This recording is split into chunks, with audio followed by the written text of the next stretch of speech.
There was a child who could never make mistakes, not because they were naturally flawless, but because one mistake meant everything. One B on a report card, and they saw disappointment flash across their parents' eyes.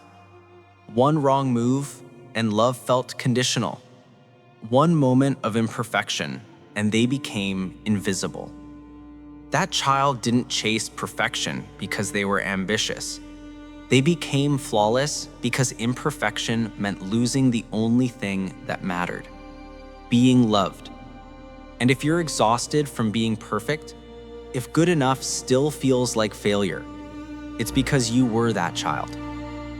This is the psychology of the child who had to be perfect, and why you're still performing, even when no one's watching. So, where does this begin? Why would a child believe that perfection is the price of love?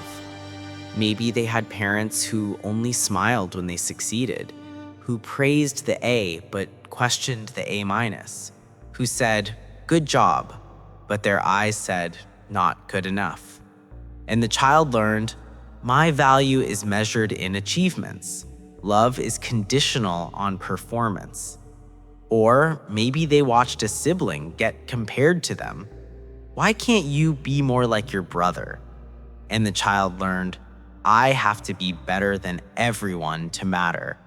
Second place equals invisible. Or maybe their parents were perfectionists themselves, never satisfied with their own lives, and unconsciously, they projected that impossible standard onto their child. The child became the vessel for their unlived dreams. And the message was clear: you don't get to be human, you get to be exceptional. So the child stopped making mistakes. Not because mistakes felt bad, but because mistakes felt like abandonment, like losing their place in the family, like proving they weren't worth keeping. And here's what nobody tells you about that child. They didn't become perfect. They became a performance. They learned to predict what would make others proud and became that. They stopped knowing who they actually were beneath the achievements because being themselves was never safe enough. They were the child who got straight A's while falling apart inside. The child who won every award but felt empty holding the trophy. The child everyone called gifted, while they called themselves not enough. And everyone praised them. You're so talented. You make it look so easy. But what they were really saying was, keep being perfect. We need you to be this. Don't ever let us down. And the child heard, you are valuable when you perform. Silence when you don't.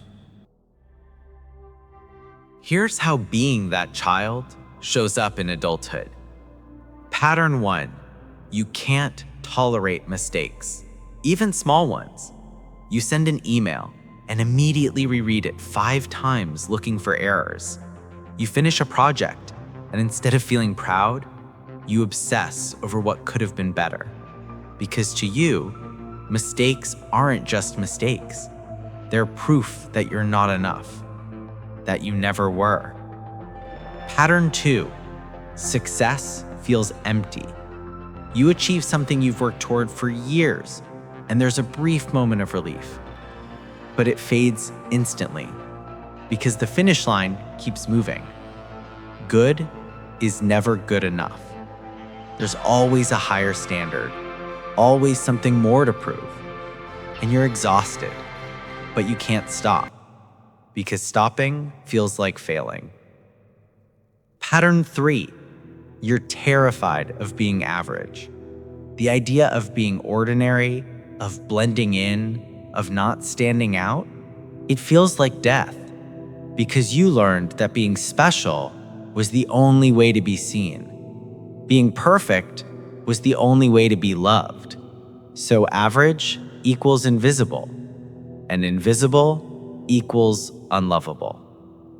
You overthink everything. Every decision feels enormous because you can't afford to choose wrong. So you analyze, research, plan obsessively, not because you're indecisive, but because making the wrong choice means proving you're not as capable as everyone thinks. And that mask of perfection, it can't slip, not even for a second. But here's what most people don't understand about perfectionism. It's not about high standards.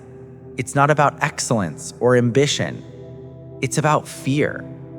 The fear that if you're not exceptional, you're nothing. That if you're not performing, you're not worthy of space. See, perfectionism isn't a personality trait. It's a survival strategy. It's the armor that child built to stay safe.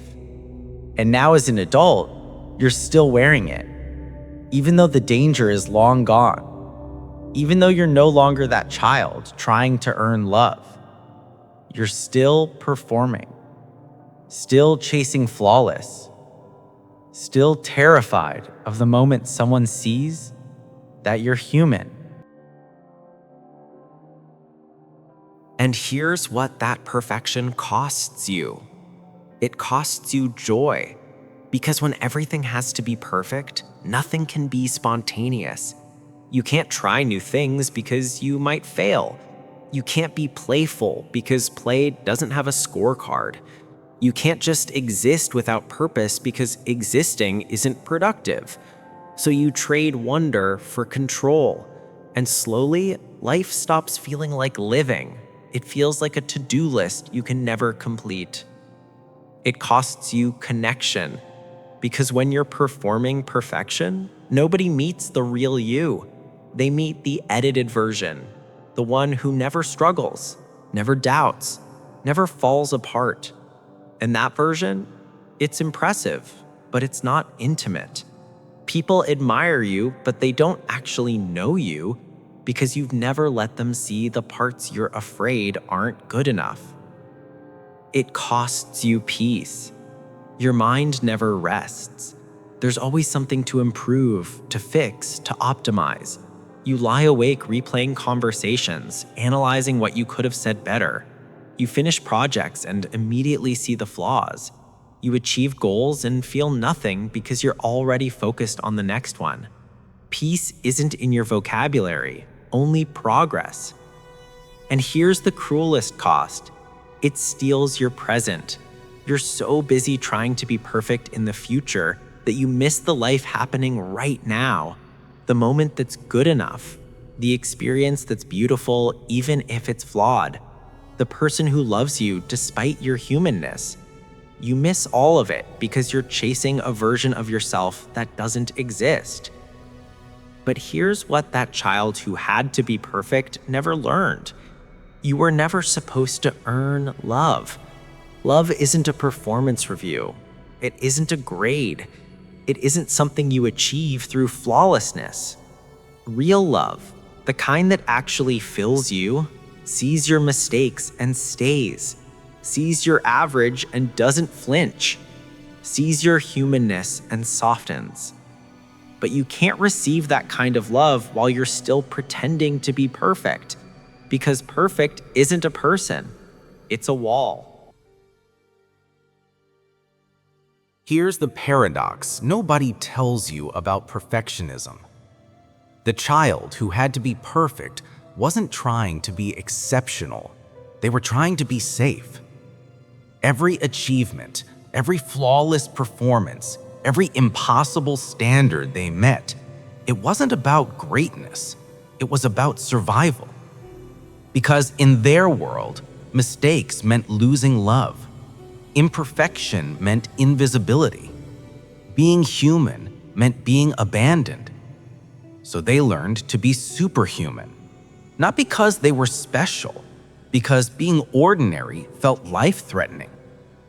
And now, you're still living in that fear, still believing that your worth is performance-based, that love is something you have to earn over and over again, that the moment you're not impressive, you stop mattering. But here's what that child never got to learn.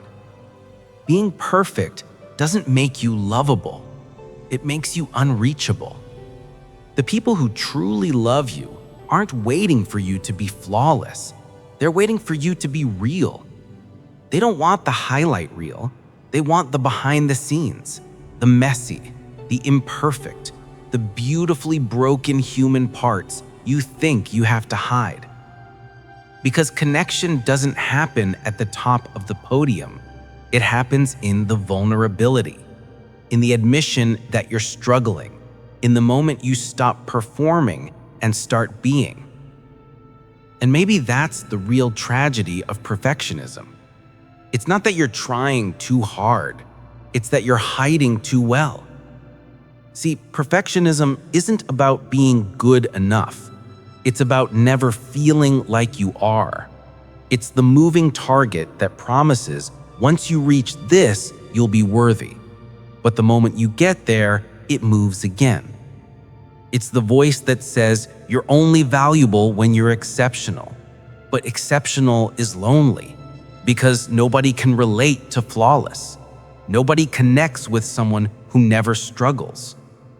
What people actually love is your humanity. The parts you're terrified aren't good enough, those are the parts that make you real. And real is where love lives. Not in perfect, in real. So if you're the child who had to be perfect, if you're exhausted from performing, if good enough still feels like failure, if you can't remember the last time you felt truly at peace, I need you to hear this. You don't have to be perfect anymore. The danger is over. The child who learned that mistakes meant abandonment, they did what they had to do. They survived. But you're not that child anymore. You're an adult now. And adults get to rewrite the rules they were handed as children. You're allowed to make mistakes. Not small, controlled mistakes that you've already figured out how to fix. Real mistakes. The kind that humble you. The kind that teach you. The kind that remind you that you're human. You're allowed to be average at some things, at many things. You're allowed to try something and be terrible at it. You're allowed to exist without being impressive, because your worth isn't measured in achievements. It never was. You're allowed to rest, not as a reward for productivity, not after you've earned it, just because you're tired. Because rest isn't lazy, it's human. And you've been performing for so long that you've forgotten what it feels like to simply be. You're allowed to be seen in your struggle, to admit when something is hard, to ask for help, to let people witness your imperfection and discover that they don't leave, that they actually come closer. Because here's what that child never learned. The people who love you, really love you, aren't impressed by your perfection. They're moved by your courage to be imperfect anyway. They don't need you to be flawless. They need you to be there, present, real, human. That child who had to be perfect did what they needed to survive. But you don't need that armor anymore. You can put it down now. You can stop performing. You can let yourself be beautifully, messily, ordinarily human. And when you do, you'll discover something profound. You were never unworthy. You were never not enough. You were always whole. You just couldn't see it beneath the performance. The child who had to be perfect can finally rest. Because you don't have to be perfect to be loved. You just have to be you. And you, exactly as you are, have always been enough.